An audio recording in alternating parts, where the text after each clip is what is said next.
São 8 horas e 25 minutos. Para quem está nos acompanhando com imagem, já percebeu que temos um convidado hoje aqui no Jornal Gente. Estamos recebendo o Dr. Fábio Pietro, que é secretário de Justiça e Cidadania do Estado de São Paulo e foi juiz federal aqui em São Paulo. Tem uma larga experiência aí no julgamento, né, de ações ligadas ao marco temporal. Vamos começar pelo início aqui, doutor Fábio, explicando, né, o que está em jogo nessa discussão e por que essa discussão volta agora ao Supremo Tribunal Federal depois de outros pareceres que já foram atendidos, né, e julgados a respeito desse assunto. Bom dia para o senhor. Bom dia, Pedro, Thaís, o Bom Cláudio dia. Humberto, que eu sei que E a vai Sônia entrar, também. a Sônia também, a todos. É um prazer estar aqui com vocês, com seus ouvintes. Bom, essa é uma questão muito importante para o Brasil, porque, ao contrário do que tem sido informado para a opinião pública, ela não diz respeito apenas às áreas rurais. Ela diz respeito a todo o território nacional, ou seja, a integridade do território do país. E eu vou explicar isso por quê, e também esclarecer que isso não é um pensamento meu, é uma realidade. Quando eu era juiz aqui no Tribunal Federal de São Paulo, nós julgamos milhares de ações de pessoas com pequenas propriedades, pequenas casas, pequenos terrenos, aqui em São Paulo e na periferia de São Paulo, que tinham a posse da casa e pretendiam a propriedade. Então, tem uma ação judicial, tem um nome esquisito, chama uso capião. A pessoa entra com a tal da ação do uso capião e diz para o juiz, olha, eu tenho a posse disso aqui, quero a propriedade, o juiz te dá a propriedade. As pessoas entravam com isso aqui na Justiça Estadual e a União, o Poder Executivo Federal, entrava lá numa petição e dizia o seguinte, olha, em 1700 e pouco, isto aqui, Guarulhos, Parelheiros, Pinheiros, São Miguel Paulista, Guaianazes, Santo André, o ABC todo ali teve um grande aldeamento indígena. Todas essas áreas aqui, dentro e fora aqui da capital, eram aldeamentos indígenas. Portanto, se a posse foi do índio em 1700, o bem não é dessa pessoa aqui, não, desse cidadão. O bem é da União. E a União pedia a propriedade. Bom, nós vimos aquilo, obviamente, julgamos e fizemos o que foi feito em todos os países do mundo. Quer dizer, a posse das comunidades indígenas estava extintas há 200, 300 anos. Nós não íamos tirar a casa de milhares de pessoas aqui, em todas essas áreas da capital. E dissemos que isso não fazia sentido, devolvíamos o processo para a Justiça Estadual e as pessoas podiam ter as suas propriedades. Muito bem. Isto chegou ao Supremo Tribunal Federal nos anos 2000 e o Supremo tem uma súmula sobre isso, quer dizer, ele sintetiza a tese, a tal da súmula. Para que você tenha uma ideia, toda a súmula que o Supremo faz, ele elenca lá 2, 3, 4 casos, que são as referências. Ele pega 3, 4 mil processos, não vai pegar todos, ele pega 3, 4. Todos os casos mencionados, um é aqui de Santo André, é uma casa modestíssima de um cidadão, num terreno de 8 metros por 25 metros, numa periferia. Aqui tem Pinheiros, tem São Miguel Paulista, Guarulhos, toda aquela área ali, todo esse pedaço, não há nenhuma dúvida que isso tudo foi aldeamento indígena, sim, tá certo? Bom, a gente achava que isso estava resolvido, e agora a discussão voltou ao plenário do Supremo, e com essa ideia de que isso é uma discussão de alguns fazendeiros contra algumas comunidades indígenas aqui em meia dúzia de lugares no Brasil. Não, se nós mudarmos o marco temporal, a União, por exemplo, vai ter o direito, você que tem uma casa aqui em Pinheiros, ou Guarulhos, ou São Miguel Paulista, ela vai ter o direito de invocar a posse de 1.600, de 1.500, de 1.700, todo o litoral aqui do Brasil, nas praias todas, tem tudo nome indígena, Ubatuba, Caraguatatuba, vai ter o direito a União de reivindicar a propriedade da sua casa, ela pega a propriedade da casa e ela pode destinar às comunidades indígenas que não vão ter nem número. A nossa preocupação aqui no governo do Estado é o seguinte, nós estamos dando autonomia às comunidades indígenas. Nós não queremos tutelar as comunidades que já estão num grau avançado e que já tomaram contato com a nossa cultura. A nossa lei, ela repete as leis de vários países. Ela distingue 3 níveis. Você tem as comunidades isoladas, estão lá na Amazônia Legal, nunca viram um homem que não seja indígena. Essas têm que se manter protegidas, intocadas, nós temos que fazer de tudo para preservá-las. Há comunidades que estão em processo de aculturação, já tiveram contato, não entendem ainda, estão começando a entender. E existe já uma massa grande de comunidades indígenas que está aqui no meio da gente. Então, Veja, o nosso governo quer reconhecer, apoiar e não quer tutelar. Então, o que o Tarcísio já fez? Já nesses primeiros meses, nós fizemos o plano do Guardião da Floresta, que é uma vocação natural da comunidade indígena. Então, todo o litoral aqui de São Paulo, as comunidades se reuniram, não fomos nós, não. Não foi nem o Tarcísio, nem eu, nem a nossa secretária Natália que fez isso, não. Eles se reuniram, escolheram as comunidades e nós estamos implantando o programa onde eles mandaram implantar a comunidade indígena reunida. Nós já temos o piloto com 6 comunidades de guardiões da floresta. Eles foram treinados com drones.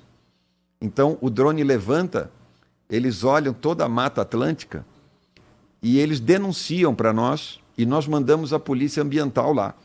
E nós vamos preservar, sim. Outra coisa, eles vão recuperar, porque eles são do ramo, as áreas degradadas, por nós ou por eles. Doutor Fábio. Diga. Muito bom dia. Bom dia, Cláudio. Aqui ao nosso prazer programa. em revê-lo. Prazer todo nosso. Doutor Fábio, o senhor fez uma carta em tom muito grave assim, ao governador de São Paulo, Tarcísio de Freitas, alertando sobre as consequências de uma eventual decisão do Supremo Tribunal Federal. Queria que o senhor explicasse assim, a sua iniciativa tem a ver com a iminência, dependendo da decisão do Supremo, porque isso aí ninguém vai chegar, vai entregar de graça a sua casa. O sujeito está lá na sua casa, por mais modesta que seja, aí alguém bate lá a porta, aqui o índio pediu a sua casa, agora sai daqui porque o índio vai ocupar, né? Isso não vai, ninguém vai ceder assim, a conquistas de uma vida tão facilmente. Isso vai gerar conflitos sociais, etc., policiais, enfim, vai ser, ou seria o inferno na terra, né? Imagina se os índios Tamoio resolverem reivindicar o bairro do Leblon ou de Ipanema, no Rio de Janeiro. Isso aqui é nosso, cai fora todo mundo. E, afinal de contas, a decisão do Supremo sugere esse tipo de possibilidade. Por mais absurda que nos pareça, por mais distante que nos pareça, é uma realidade concreta.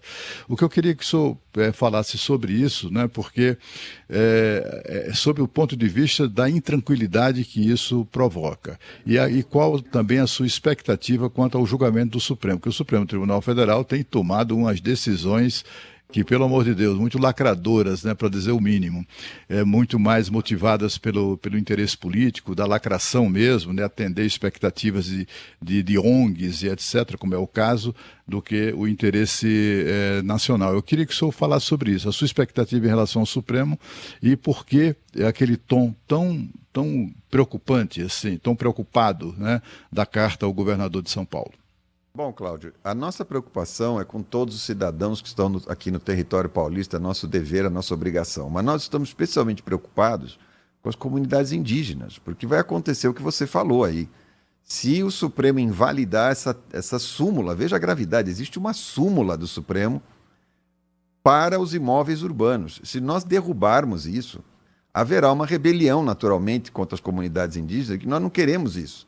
Veja, nós fizemos outro dia aqui uma reunião a pedido das lideranças do agrobusiness aqui no Palácio, com o governador, eu e o secretário Derrite. Estavam lá todas as lideranças do agronegócio do Brasil, todas. E nós tratamos essa questão da invasão aqui do MST. Aqui no estado de São Paulo, nós não vamos tolerar isso. Como não toleramos a invasões a palácios, a prédios públicos, no 8 de janeiro... O Tarcísio deu uma ordem lá para o Derrite para não permitir nada. Nós tínhamos 30 e tantos pontos aqui de possíveis violência aqui no Estado. O Derrite, que é o secretário de Segurança, mapeou tudo, não houve absolutamente nada aqui no Estado. Então, nós temos compromisso com a propriedade pública e com a propriedade privada também, como diz a Constituição. Mas eu estou te contando isso para te dizer o seguinte, eu conversei com as lideranças do agronegócio aqui no Estado e falei, olha, vocês precisam colaborar para a gente resolver ou minimizar os problemas com as comunidades indígenas. Nós temos comunidades aqui muito bem organizadas, temos comunidades muito pobres, a gente quer ver se equaliza isso com alguns programas, dá um mínimo de estrutura para cada uma delas. Então, eu falei aqui desse programa Guardiões da Floresta, que é da Secretaria de Logística e Meio Ambiente, da Natália, que já está andando, nossa secretária, aliás, uma moça maravilhosa que vale a pena conhecer, um quadro importante aqui do Estado de São Paulo. O Renato Feder, que é o secretário de Educação, está mandando todos os quadros da Secretaria de Educação. Nós vamos visitar todas as escolas das comunidades indígenas. Nós temos escolas em ótimo estado e temos outras muito precárias, caindo aos pedaços. Nós vamos fazer isso também. O Tarcísio aqui, nós tínhamos na minha secretaria uma coordenadoria para defender os interesses das comunidades negras e indígenas. Isso junto, obviamente isso não funcionava, porque você não pode botar uma coisa junto com a outra, uma coisa não tem nada a ver com a outra. Eu conversei com o Tarcísio, nós vamos criar a coordenadoria indígena e vamos nomear um cacique, aliás, uma pessoa muito inteligente. Com essas coisas, nós vamos ir avançando e as comunidades que têm autonomia, elas não vão precisar, Cláudio, chegar nessa situação que você falou, de submeter uma rebelião. As pessoas não têm noção de como nós temos comunidades autônomas no Brasil. Eu ouço todo o tempo conversar, porque a minha secretaria também trata disso. Nos Estados Unidos tem índio que produz centenas de milhões de dólares por ano. Nós temos no Brasil. Nós temos uma comunidade dos Parecis que você entra aí no seu celular, que se libertou. Aliás, foi agora no último governo, com esse rapaz que foi presidente da FUNAI, o Marcelo Xavier, que fez um trabalho brilhante na FUNAI. Ele pegou todas essas comunidades que eram tuteladas por burocratas, por ONGs, por um monte de gente, falou, não, você já tem autonomia. A comunidade dos Parecis, ela vende por ano 120 milhões de reais. Ela não depende de mim, não dependia do juiz, não depende de você como jornalista. Eles têm autonomia. Eles plantam, eles compram máquina, eles vão no Banco do Brasil, como fazendeiro lá do lado deles. E nós queremos isso. Nós vamos apoiar as comunidades indígenas para que elas tenham autonomia, para que elas saiam da mão da burocracia, de interesses menores. Importante o que o senhor está falando, doutor Fábio. Sônia Blota, aqui um prazer recebê-lo no Jornal Gente. E eu queria aproveitar até da experiência do senhor, né, desses conhecimentos, para o senhor dizer se existe algum país do mundo que adota aí regras muito diferentes das propostas pelo marco temporal, porque, como o senhor mesmo lembrou os Estados Unidos, eu fico pensando na comunidade indígena americana questionando aí a ocupação de Nova York, por exemplo. Olha, Sônia, isso não tem precedente no mundo. Não há precedentes no mundo. Veja agora essa questão que você enfatiza um ponto importante. Veja só essa questão do petróleo e da mineração. Nós estamos lá dizendo que não podemos explorar o petróleo lá em cima, na fronteira equatorial, e não podemos explorar a mineração em áreas indígenas quando a Constituição é expressa sobre isso, dizendo que pode sim. Nós queremos explorar a mineração nas comunidades indígenas e dar dinheiro, porque a comunidade indígena tem dinheiro, ela tem o direito de receber.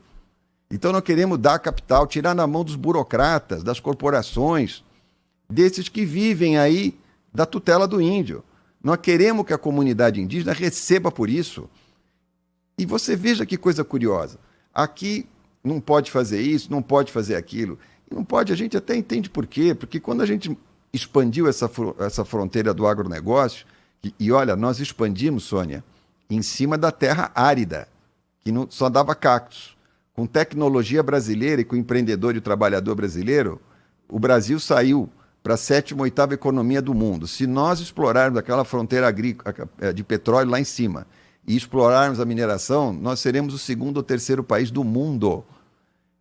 Agora veja o seguinte, aqui não pode isso, não pode aquilo, vai causar problema.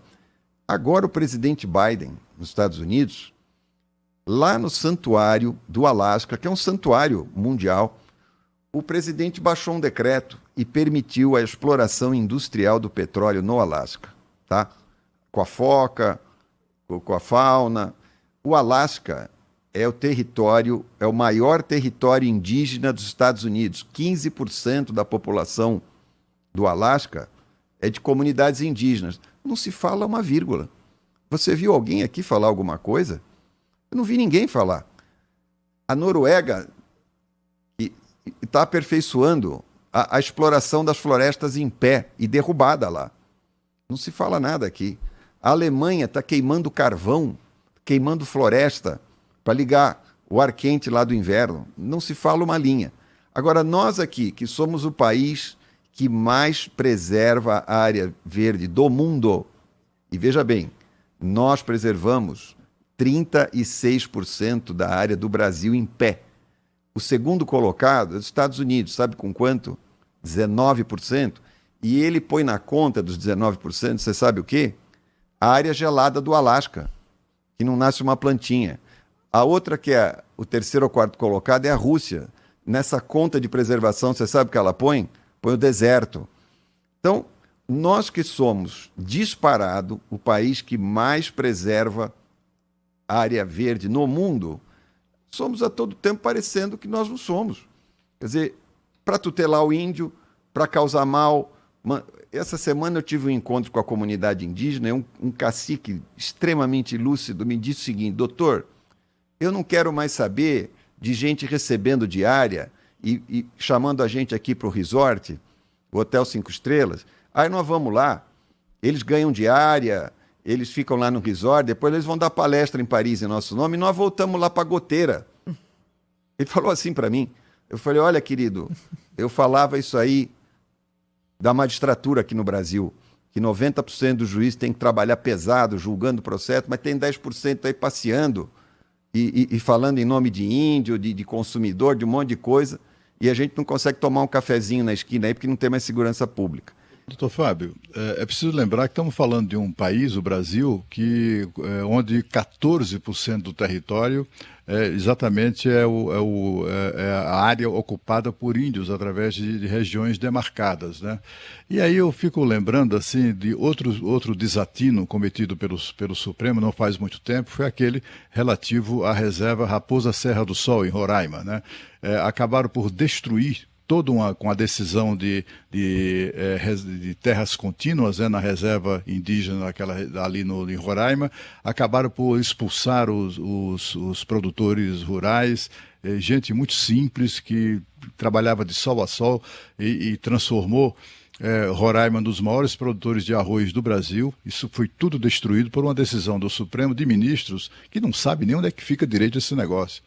Ministros que não tomaram decisão lacradora, né, só para ficarem bem na foto com ONGs, com ambientalistas, indigenistas mais radicais e etc. Estamos na iminência de uma decisão muito parecida.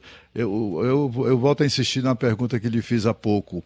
A sua expectativa é a melhor possível ou é a pior possível com o Supremo que temos hoje?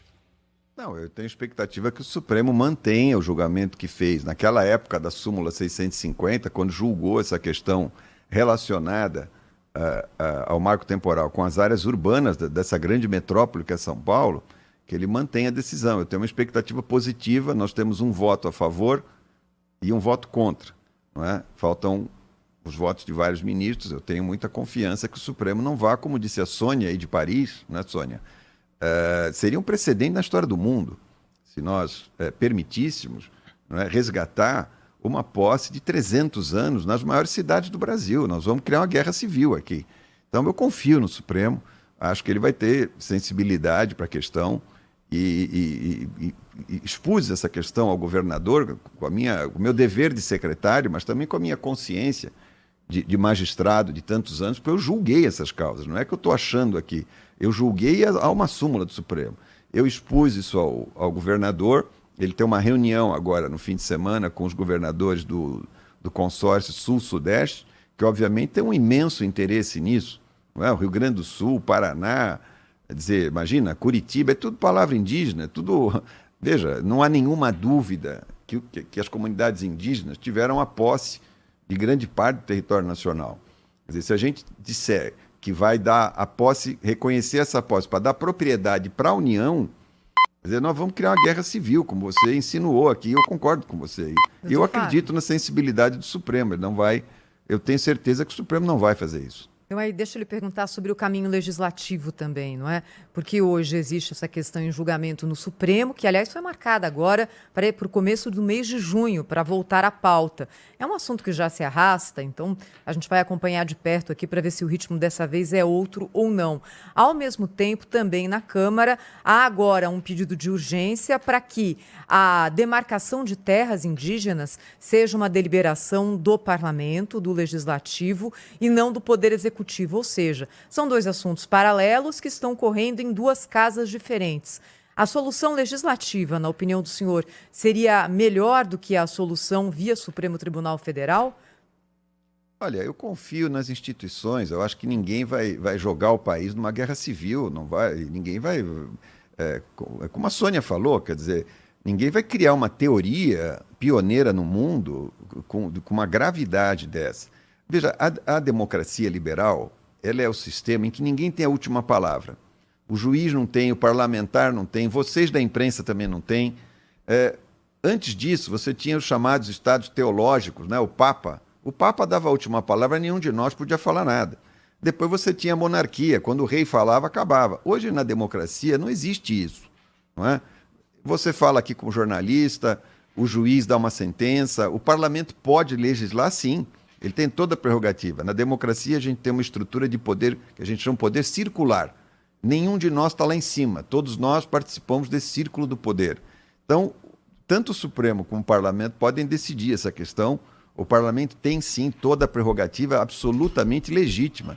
Eu sempre prefiro a solução, não é nesse caso. Em qualquer caso, eu prefiro a solução legislativa por uma razão muito simples. Eles são os representantes eleitos pelo povo. Essa é a minha posição, vocês sabem, como juiz, eu sempre defendi isso. Não é? Aliás, quando o Tarcísio me convidou para ser secretário, eu falei, o governador, o senhor está me convidando para ser secretário da Justiça e Cidadania. Se o senhor me convidar, vamos combinar. Eu quero ser secretário da Justiça e da Cidadania e da Justiça. Eu quero inverter. Nós vamos inverter essa equação. Nós vamos dar atenção para a autonomia das comunidades indígenas. Nós vamos prestigiar as comunidades negras dentro dos projetos que elas têm, não nós.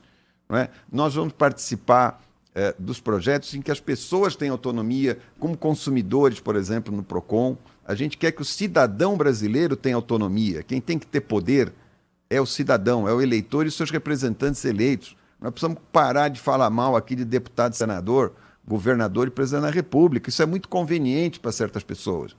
Malhar o representante do povo. Porque quando a gente faz isso, a gente tira a autoridade do povo. Nós temos que dar autoridade. O Brasil precisa recuperar isso. A caminhada do Teotônio Vilela não acabou.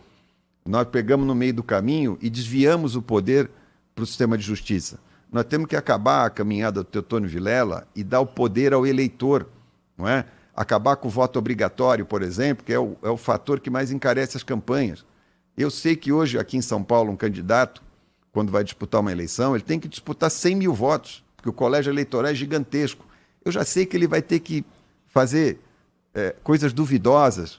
E eu lá como juiz, depois eu pego esse candidato, penduro no inquérito, ele fica na minha mão aqui 10, 20 anos. Eu não quero que o juiz, por esse motivo, se o deputado for desonesto, tem que ser até preso. Mas eu não quero porque eu imponho o voto obrigatório, que só tem no Brasil e mais 9 países, outros países ninguém tem. Não é? Eu não quero criar uma campanha cara e depois obrigar o cidadão brasileiro que disputa uma eleição a gastar fortunas numa campanha, porque isso deriva, sobretudo, do voto obrigatório. Quer dizer, tem que acabar com essas coisas, que é para o eleitor mandar de novo. Então, eu acho que o Supremo vai ter bom senso, eu confio no Supremo, acho que o Supremo não vai fazer, não vai reverter uma tese que, como a Sônia falou, seria uma coisa nova no mundo todo e causaria uma rebelião, como o Cláudio falou. Mas eu prefiro sempre, não é nesse caso, eu prefiro sempre a solução legislativa, porque a solução legislativa é aquela que, certa ou errada, vem do representante do povo. Doutor Fábio Prieto, muito obrigado pela visita aqui, por explicar tão bem esse assunto, né, que é um pouco fora da nossa realidade, mas que tem a ver, como nós entendemos aqui na entrevista, com a vida de todos nós. Doutor Fábio Prieto é secretário de Cidadania e Justiça do Estado de São Paulo, foi juiz federal durante muitos anos aqui em São Paulo. Uma honra recebê-lo, hein? Até a próxima oportunidade. Eu é que agradeço, é sempre um prazer aqui participar Obrigada. com vocês, com os 4 e com os ouvintes. E eu confio, desde que, quando eu era juiz, eu sempre confio, eu sou como o juiz americano. Eu tenho certeza que as pessoas entenderam o que eu falei aqui. Eu sempre expliquei as coisas, nunca falei sobre o mérito das decisões judiciais. A população do Brasil, como o povo americano, entende perfeitamente quando as coisas são explicadas. Eu agradeço o convite de vocês mais uma vez e cumprimento vocês e todos os ouvintes. Jornal Gente, você acompanha diariamente na Rádio Bandeirantes e no canal Band News TV. Rede Bandeirantes de Rádio.